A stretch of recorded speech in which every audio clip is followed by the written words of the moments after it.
ಶೈವಾದಿ ಶಿವಶರಣರನ್ನ ಕನಕಾದಿ ಸಂತರನ್ನ ಮನದೋಳು ನೆನೆದು ಇಂದಿನ ಈ ಸಮಾರಂಭದ ಕಾರ್ಯಕ್ಕೆ ಕಾರಣೀಭೂತನಾಗಿರುವಂತ ಪವಾಡ ಪುರುಷ, ಯೋಗಿ ಪುರುಷ, ಅವತಾರಿ ಪುರುಷನಾಗಿರುವಂತ ಗಂಗಾ ಮತ್ತು ಲಿಂಗನ ಅವತಾರಿಯಾಗಿರುವಂತ ಗಂಗಲಿಂಗೇಶ್ವರನ ಕರ್ತೃಗತಿಗೆ ಕಾಯವಾಕ್ ಮನಗಳಿಂದ ನಮಸ್ಕರಿಸಿ ಕರೆ ಸಿದ್ಧ ಕರಿಸಿದ್ಧನ ಸನ್ನಿಧಾನಕ್ಕೆ ಶರಣುಗಳನ್ನು ಹೇಳಿ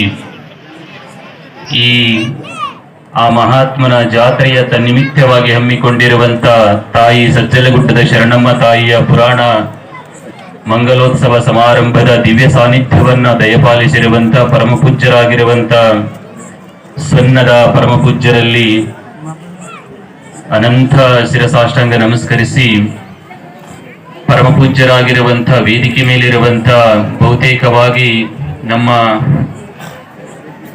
ಅದ್ಭುತವಾಗಿರುವಂತ ಮೌನ ಯೋಗಿ ಅವರ ಹಿರಿಯರು ಬಹಳ ಪವಾಡ ಪುರುಷರು.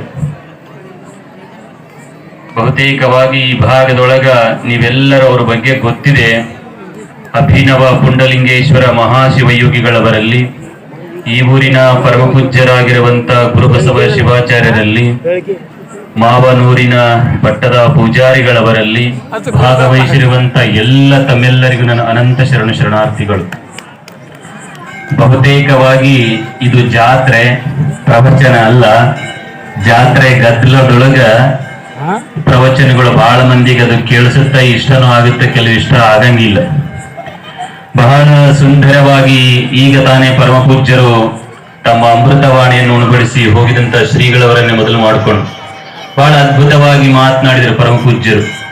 ಸಜ್ಜಲಗುಡ್ಡದ ಶರಣಮ್ಮ ತಾಯಿ ಸಾಮಾನ್ಯವಾಗಿರುವಂತವಳೆಲ್ಲ. ಆ ತಾಯಿಗೆ ಜಗದ್ಗುರುಗಳ ಜನನಿ ಅಂತ ಕರೀತಾರೆ, ಜಗದ್ಗುರುಗಳ ಜನನಿ ಅಂತ.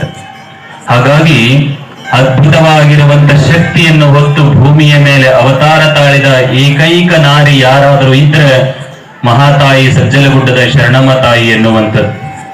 ಆ ತಾಯಿಯ ಶ್ರೀ ನಿಜಗುಣ ಶಿವಯೋಗಿಗಳ ಸಶಾಸ್ತ್ರಗಳ ಅಧ್ಯಯನವನ್ನ ಮಾಡಿ ಬಹಳ ಅದ್ಭುತವಾಗಿರುವಂತ ಜ್ಞಾನವನ್ನ ಪಡ್ಕೊಂಡಂತ ಮಹಾತಾಯಿ ತನ್ನ ಜೀವನ ಉದ್ದಕ್ಕೂ ಕೂಡ ಸಮಾಜ ಸೇವೆ, ಈ ಜನ್ಮವನ್ನ ಸಾರ್ಥಕಗೊಳ್ಳುವ ನಿಟ್ಟಿನೊಳಗ ಬಹಳ ತನ್ನ ಜೀವನ ಪೂರ್ತಿಯಾಗಿ ಭಗವಂತನಿಗಾಗಿ ಮುಡಿಪಿಟ್ಟಂತ ಮಹಾತಾಯಿ ಯಾರಾದರೂ ಇದ್ರೆ ಅದು ಸಜ್ಜಲಗುಡ್ಡದ ಶರಣಮ್ಮ ತಾಯಿ ಎನ್ನುವಂಥದ್ದು. ಹಾಗಾಗಿ ಅಂತ ತಾಯಿಯ ಪುರಾಣವನ್ನ ತಾವೆಲ್ಲರ ಕೇಳಿದ್ದೀರಿ.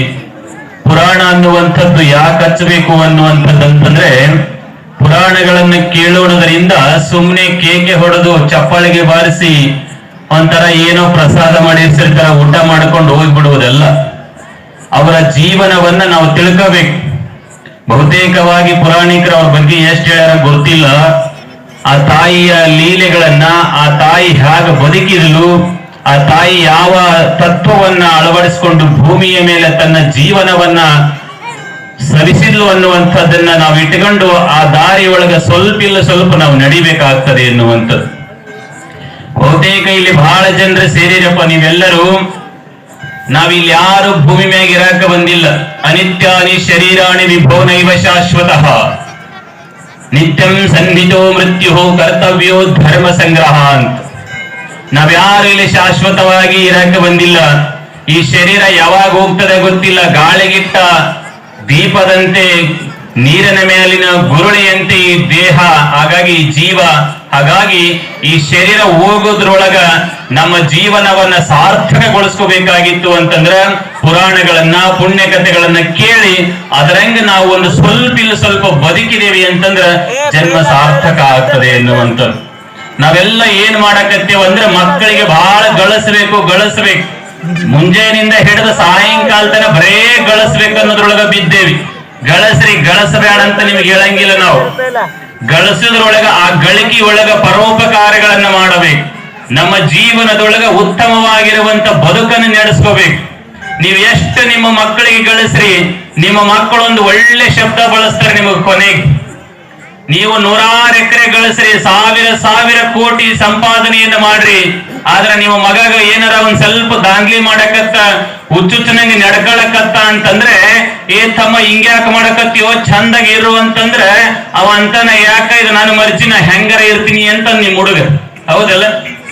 ನಿನ್ನ ಸಲಾಗ ಬಹಳ ಕಷ್ಟಪಟ್ಟು ನಾನು ಬೆಳತನ ದುಡ್ದಿನಿ, ಅಗಲಿ ದುಡ್ದಿನಿ, ರಾತ್ರಿ ಹಗಲು ನನಗೆ ಸಾತಿಲ್ಲ, ಬಹಳ ಕಷ್ಟಪಟ್ಟು ದುಡ್ದಿನಿ ಅಂತ ನೀವೇನಾರ ಅಂದ್ರಿ ಅಂದ್ರೆ ನಿಮ್ಮ ಮಗ ಅಂತನ ಯಾರು ಮಾಡ್ಲಾರ್ದ ನೀವ್ ಒಬ್ಬನೇ ಮಾಡಿ ಏನಪ್ಪ ಹಿಂಗಂತನ್. ಹೌದಾ? ಯಾರು ಮಾಡ್ಲಾರ್ದ ನೀವ್ ಒಬ್ಬನೇ ಮಾಡಿ ಇಲ್ಲೋ ನಾನು ಕಷ್ಟಪಟ್ಟು ನೀನು ಹೆತ್ತು ಅಡದೇವಿ, ಬಹಳ ಕಷ್ಟಪಟ್ಟು ನಿನಗೆ ದವಾಖಾನಿ ತೋರಿಸೇವಿ, ಅವೇನವೇ ನೋಡೇವಿ, ಸಾಲಿ ಕಲಿಸೇವಿ ಅಂತಂದ್ರೆ ನಿನಗೆ ಯಾವ ಮಗ ಮಾಡಂತ ಹೇಳಿದ್ನಪ್ಪ ಅಂತ ಕೇಳ್ತಾನ. ಹೌದಾ? ಯಾವ ಮಗ ಮಾಡಂತ ಹೇಳಿದ್ನಪ್ಪ ಅಂತ ಕೇಳ್ತಾನ. ನಾವು ಬಹಳ ಕಷ್ಟಪಟ್ಟು ಹಡದೇವು ಅಂದ್ರೆ ನಿನಗೆ ಹಡಿ ಅಂತ ಹೇಳಿದ್ದೀನಪ್ಪ ಅಂತ ಕೇಳ್ತಾನೆ. ಇಂಥ ಒಂದು ಕಾಲದೊಳಗೆ ನಾವು ಬದುಕ್ತಾ ಇದ್ದೇವೆ ಪುಣ್ಯಾತ್ಮರೇ. ಪಕ್ಷಿಗಳಿಗೆ ಮಾತು ಬರ್ತವೆ, ಮಾತು ಬರುವಂತ ಪ್ರಾಣಿ ಮನುಷ್ಯ. ಹೌದಲ್ಲ? ಏನ್ ತಲೆನ ಅಳಿಗಡಲ್ಲ ನಿಮ್ಮ ಮನುಷ್ಯನಿಗೆ ಮಾತ್ರ ಮಾತು ಬರ್ತಾವ. ಹೌದಲ್ಲ? ಜಗಳ ಮಾಡಿ ಮಾತು ಬಿಡು ಪ್ರಾಣಿ ಯಾವ್ದಪ್ಪ? ಮನುಷ್ಯನೇ. ದನಗಳ ಜಗಳ ಆಡ್ತಾವ, ಮಾತು ಬಿಡಂಗಿಲ್ಲ, ಮತ್ತೆ ಅವ್ರ ಜೋಡಿ ಹೋಗಿ ಮೇದ್ ಬರ್ತಾವ. ಈ ಮನುಷ್ಯ ಹಂಗಲ್ಲ, ಸಾಯಲಿತನ ಮಾತಾಡಂಗಿಲ್ರಿ. ನಾನು ಒಂದ್ ಜೊತೆ ನನಗ ಬಹಳ ನೋವಾಗ್ಯದಂತಾನ. ಸತ್ತ ಮೇಲೆ ಏನು ಮಾಡಾವದಿದೆ ನೀನ್? ಇರುವುದರೊಳಗ ಪ್ರೀತಿಯಿಂದ ಮಾತನಾಡು, ಇರುವುದರೊಳಗೆ ಎಲ್ಲರ ಜೊತೆ ಪ್ರೀತಿಯಿಂದ ಮಾತನಾಡು. ವಚನೇಕ ದರಿದ್ರತಾ ಅಂತ ಹೇಳ್ತಾನೆ ಮಹಾತ್ಮ. ಯಾಕ ಈ ಮಾತುಗಳನ್ನ ಕಟ್ಟಿಟ್ಕೊಂಡು ಗಂಟ ಹಾಕೊಂಡು ಇಟ್ಕೊಂಡು ಕುಂದಿರ್ತೀಯ? ಎಲ್ಲರನ್ನ ಪ್ರೀತಿಸು, ಎಲ್ಲರನ್ನ ಗೌರವಿಸು. ಆಗ ನಿನ್ನ ಬದುಕಿದೆ ಅಂದ್ರೆ ನಿನ್ನ ಮನೆ ಸ್ವರ್ಗವಾಗಿರುತ್ತದೆ. ಸ್ವರ್ಗ ಅಂತಂದ್ರೆ ಏನು? ಬಸವಣ್ಣನವರೊಂದು ಮಾತಾಡ ಬಹಳ ಸುಂದರವಾಗಿ ಹೇಳ್ಯಾರ. ಕಾಯಕವೇ ಕೈಲಾಸ. ಕೈಲಾಸ ಅಂದ್ರೆ ಗೊತ್ತಲ್ಲ? ಕೈಲಾಸ ಅಂತಂದ್ರೆ ಏನು? ಅಲ್ಲಿ ಶಾಂತಿ ಇರಬೇಕು, ನೆಮ್ಮದಿ ಇರಬೇಕು, ಆನಂದ ಅನಿಸಬೇಕು. ಅದಕ್ಕೆ ಕೈಲಾಸ ಅಂತಾರೆ. ಹೌದಲ್ಲ? ಕತ್ತಲದೊಳಗ, ಮಳೆಗಾಲದೊಳಗ ಮಳಿ ಹತ್ತಿರ್ತದೆ, ಕತ್ತಲಿರ್ತದ, ಗುಡುಗು ಮಿಂಚು ನಡೆದಿರ್ತದೆ. ಗುಡುಗು ಮಿಂಚು ನಡೆದಾಗ ಮಿಂಚು ಹೊಡಿತದೆ, ಆಕಾಶದೊಳಗ ಮಿಂಚು ಹೊಡೆದಾಗ ಬೆಳಕು ಬರ್ತದೆ. ಆ ಬೆಳಕಿನೊಳಗೆ ಎಲ್ಲವನ್ನ ನಾವು ಕಾಣುತ್ತೇವೆ. ಹೌದಲ್ಲ? ಎಲ್ಲಾ ಕಾಣುತ್ತದೆ. ಎಷ್ಟೊತ್ತೆ ಕಾಣುತ್ತೆ? ಒಂದು ಸೆಕೆಂಡಿನೊಳಗೆ ಎಲ್ಲ ಕಾಣ್ತದಲ್ಲ. ಹಂಗ ದೈವ ಶಕ್ತಿ ಭಾವ ಪೂರ್ತಿ ಭಗವಂತನ ಮೇಲೆ ಇಟ್ಟಾಗ ಆ ಮನುಷ್ಯನಲ್ಲಿ ದೈವ ಶಕ್ತಿ ಪ್ರವೇಶ ಆಗಿ ಅವ ಏನು ಹೇಳ್ತಾನ ಆ ಮಾತು ಶುದ್ಧ ಆಗುವಂತ ಶಕ್ತಿ ಈ ಧರ್ಮದೊಳಗೆ ಐತಿ ಹಾಗೆ ಅನ್ನುವಂಥದ್ದು. ಹಾಗಾಗಿ ಅದ್ಭುತವಾಗಿರುವಂತ ಹೇಳಿಕೆಗಳು ನಡೀತವೆ. ನಿಮಗೆ ಗೊತ್ತಿರಲಿ ಮಾಳಿಂಗರಾಯ ಅಂತ ಆಗಿನ ಮಾಳಿಂಗರಾಯನ ಕಥೆ ಹೇಳಿ ಮುಗಿಸ್ತೀನಿ. ಪರಮ ಪೂಜ್ಯರು ಮಾತಾಡೋರಿದ್ದಾರೆ. ಮಾಳಿಂಗರಾಯ ಒಂದು ಸಲ ಏನು ಮಾಡಿದ ಅಂತಂದ್ರೆ ಕುರಿ ಹಟ್ಟಿಯನ್ನ ಹಳದಾಗ ಹಾಕಿದ್ನಂತ. ಹಳ್ಳಂತೀರಿ ಏನಂತೀರಿ ನೀವು? ಹಳ್ಳಂದ್ರೆ ಗೊತ್ತಲ್ಲ? ನೀರ್ ಹರಿಯುವಂತದ್ದು.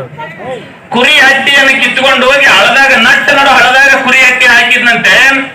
ಕುರಿ ಹಟ್ಟಿ ಹಾಕಿದ ಗಳನೆ ಅವಾಗ ಪರಮಾತ್ಮ ಪಾರ್ವತಿಯರು ಅದೇ ಮಾರ್ಗವಾಗಿ ಸಂಚಾರ ಮಾಡ್ತಾ ಬರ್ತಾ ಇದ್ರಂತೆ. ಮಾಡ್ತಾ ಬರುವಾಗ ಇವನ್ ಹಟ್ಟಿ ನೋಡ್ತಾರ, ಏನು ಹುಚ್ಚು ಮನುಷ್ಯ ಅದಾನ ಇವ, ಹೋಗಿ ಹೋಗಿ ಡಿಬ್ಬಿ ಒಳಗೆ ಕುರಿ ಹಟ್ಟಿ ಹಾಕೋದು ಬಿಟ್ಟು ನಟ್ಟು ನೋಡ ಹಳದಾಗ ಹಾಕಿನಲ್ಲ, ಎಂಥ ಮನುಷ್ಯ ಅದನ್ನ ತಿಳ್ಕೊಂಡು ಪರಮಾತ್ಮ ಪಾರ್ವತಿ ವಿಚಾರ ಮಾಡಿ ಅವನ ಹತ್ರ ಬಂದು, ಅಲ್ಲೋ ಮಾಳಿಂಗರಾಯ, ಹಳದಾಗ ಯಾರಾದ್ರೂ ಹಟ್ಟಿ ಹಾಕ್ತಾರ, ಮಳಿಗಿಳಿ ಬಂದ್ರೆ ಎಲ್ಲ ಹರ್ಕೊಂಡು ಹೋಗ್ಬಿಡುತ್ತೆ, ಇಂತಲ್ಲೆಲ್ಲ ಹಾಕ್ಬಾರ್ದಪ್ಪ ಅಂದ್ಗಳನೆ ಅವ ಪರಮಾತ್ಮನನ್ನ ಗುರುತಿಸಿ, ಪಾರ್ವತಿಯನ್ನು ಗುರುತಿಸಿ ಶಿರಸಾಷ್ಟಾಂಗ ನಮಸ್ಕಾರಗಳನ್ನ ಮಾಡಿ, ಯಪ್ಪ ತಂದೆ ಇನ್ನ 3 ತಿಂಗಳು ಮಳೆ ಬರಂಗಿಲ್ಲ ಅನ್ನಂತ. ಯಾರಿಗನ್ನಂತ? ನಾನು ಹೇಳಿದ ಅರ್ಥ ಆಗುತ್ತಾ? ಪರಮಾತ್ಮನಿಗೆ ಹೇಳಿದವ ಇನ್ನ 3 ತಿಂಗಳು ಮಳೆ ಬರಂಗಿಲ್ಲ ಅಂದವ.